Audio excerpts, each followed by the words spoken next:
It's time for the last 5 copper rolls. Let's finish out strong. Here's all the stuff that we've got so far. Was that, I think, 7 1959s, a couple San Franciscos, some Canadians, 44 wheats, over 100 uncirculateds. And let's just go over the scoring. And what I do with this scoring is, if you guess on this video the correct score for the following video set of rolls, then you will get a shout out in that video. And so during this video we'll be determining we'll get the shout out today.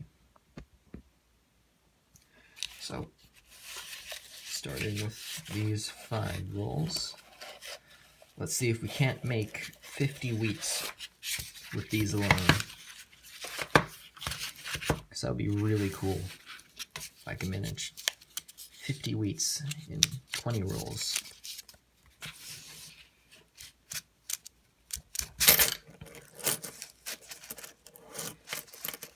It'd also be nice to get some older wheats, because so far most of the wheats have been 1950s.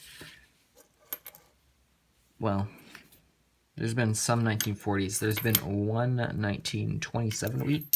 It's been the oldest one in the box, but everything else been pretty new wheats.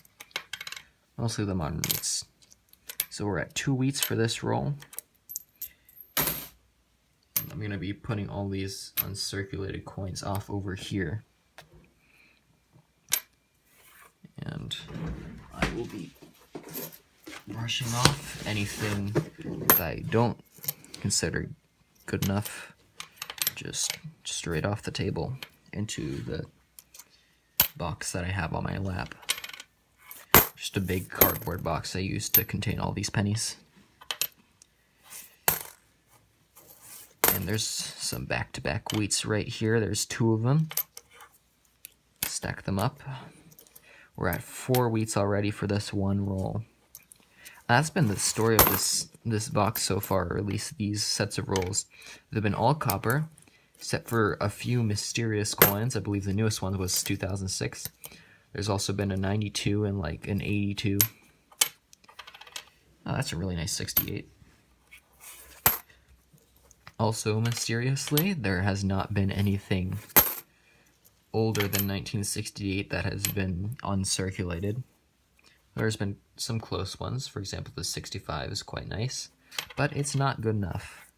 There's been nothing very good past 1968, which is really strange. You would not expect that to happen on a natural set of rolls. So this has led me to suspect that these rolls might not actually have been rolled in 1981 as I would originally thought. Well, so one possibility is that they were rolled quite recently, and they were rolled by somebody who was trying to hoard some copper pennies. And so they were putting all of these coins together, and then at some point they decided that it would be better for them to just turn them in at face value at the nearest bank. And so the Bank of America ended up with all these coins. This was at Bank of America that I got these. But the thing that doesn't make sense about that is that why wouldn't they separate the wheats? I suppose maybe some people don't care about them, but still, they're worth more than a regular copper coin, regular copper penny. Though if that is the reason that they just don't think they're valuable enough, that would explain why these have been predominantly newer wheats and why there hasn't been any uncirculated earlier 60s coins. But then there's also the mysterious 27, which does not align with that. And the other possibility that I've thought of, moving on to the next roll here, I think I showed all the wheats. Did I show all the wheats? There was 4 wheats. I'll just show them again if they didn't. Let's say 57D, 56D, 52D, and another 56D. So yeah, all 50s wheats. That's been what we're getting so far. Yeah, the other possibility I can think of is that at some point somebody like found an old jar of pennies in the attic that was filled in presumably 1981. Had all those coins in there, which would explain why there's all these naturally uncirculated coins and why they're all from before 1981. And then, while they were getting ready to turn them in to the bank, when they were rolling them up, they tossed in the like 5 or 6 pennies that they had in their wallet that they needed to get rid of, which would also result in pretty much what you see here. But the thing that doesn't explain is why there's no uncirculated 1960s, or, well, there are 1960s that are uncirculated, but just not as many as you would expect. And they're also only from 68 and 69 that they're uncirculated. And that doesn't explain why there's almost all modern wheats. Because nowadays, if you pull a bunch of wheats out of circulation, you will expect to see the majority of them to be 40s and 50s wheats. I mean, that's just how they are. That's when the most wheats were minted, and that's when they're least likely to have been pulled out of circulation for any reason. I don't think there's been any wheats yet in this roll. There might not be any.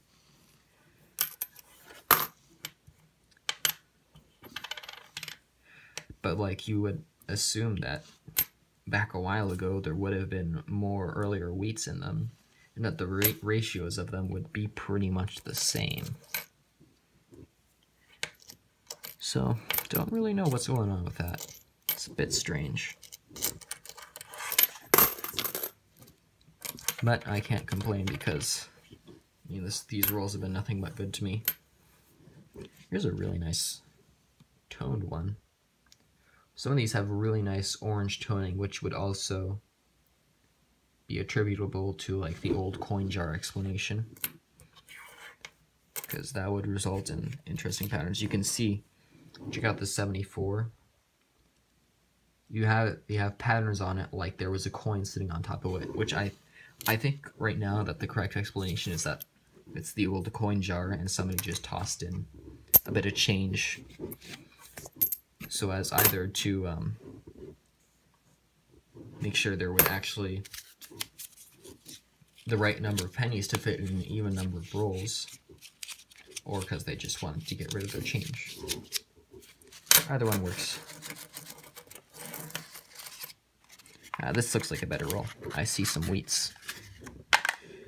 And we are at 1, 2, 3, 4 wheats so far. Same as we were on the first rolls. And a lot of them end up like this, where they've got a bunch of splattering on them. That's actually fingerprint shaped, so it's interesting. I'll keep it because it's clearly uncirculated. It's just not a perfect one. There's better out there, but I'll keep it anyway. I suppose I am in a position to discriminate to that level, but I don't know. I think I'm gonna make one big roll of like all 1980 and 81s, and then one big roll of all the 1970s, and then see how much I can get of the 1960s. Because there's not going to be a whole ton of them. I think I've only got, 18 so far that were the 1960s. Yeah, 79. That's a nice one. Because normally I only keep the 1960s high relief uncirculated. Actually, I might lump in the 69s. I can't remember. But yeah, I fill a roll over time with that. This is already going to fill several rolls of stuff. Yeah, I'll just put a couple new rolls with it of uncirculated coins. So I'm probably not going to take back nearly as many rolls as I normally do, just because I'm going to remove so many of these from circulation. I suppose they were never in circulation in the first place, most of them. But I don't want to hand these back out because they're only going to stay so nice for so long. We're at 44 wheats here. 44 wheats total. So we need 6 more, and I think we've hit 6 with this little set here. These aren't very good. This is a nice 81. But yeah, 2 more wheats. Just a 57. This one's not in great shape. 57D to be specific. And a 44. That's actually a pretty nice 44. Pretty nice shape. But yes, this gives us 6 wheats, which gives me a full roll of wheats. How exciting. Yeah, I never expected to get this many wheats from one box, like, in my life. You always hope to find something like this. One of these really cool lots of coins that are all just old and from 70s. And I didn't, because I'd had a bunch of rolls from the 70s before, I didn't expect them to be this good, because the last set of rolls, as I said several times, was not this good. It wasn't anywhere near this good. And there's a wheat cent right there. I'm gonna leave that face down, let it be a surprise.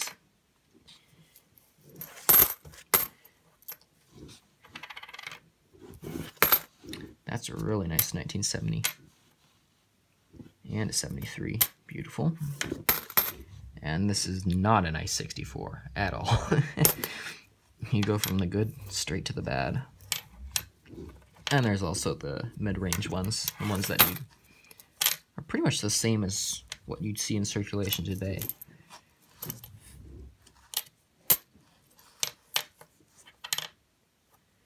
That's a weird kind of look to this one.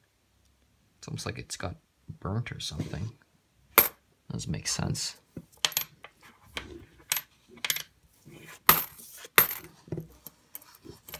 Oh, there's a 50-60. 2 wheats from this roll.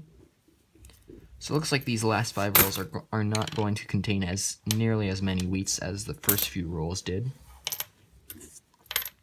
Looks like I'm not going to beat...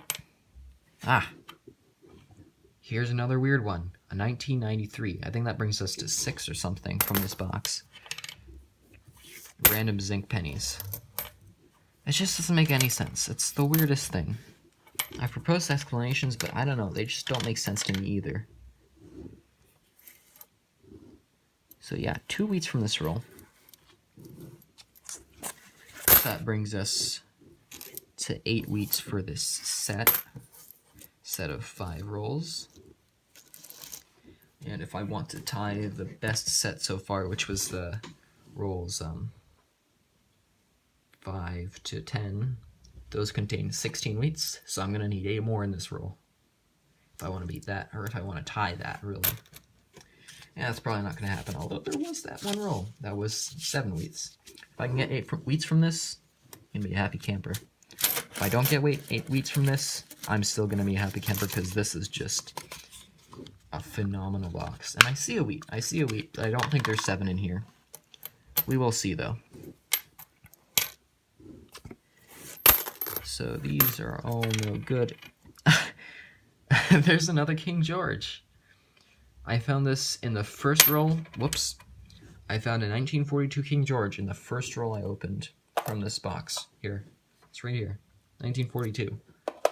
I just found another one in the last one of the lot of the set of 20 rolls that were all copper.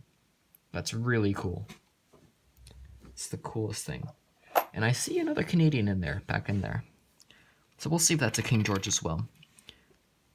It does kind of seem like one from the edge, but it's a bit hard to judge. It's a bit hard to judge. I wouldn't call it too soon. That's a 60, but that's a large date. 60 plain small dates. I've been waiting so long to find a 60 plain small date, but it just doesn't come. Because they're just so rare. You know.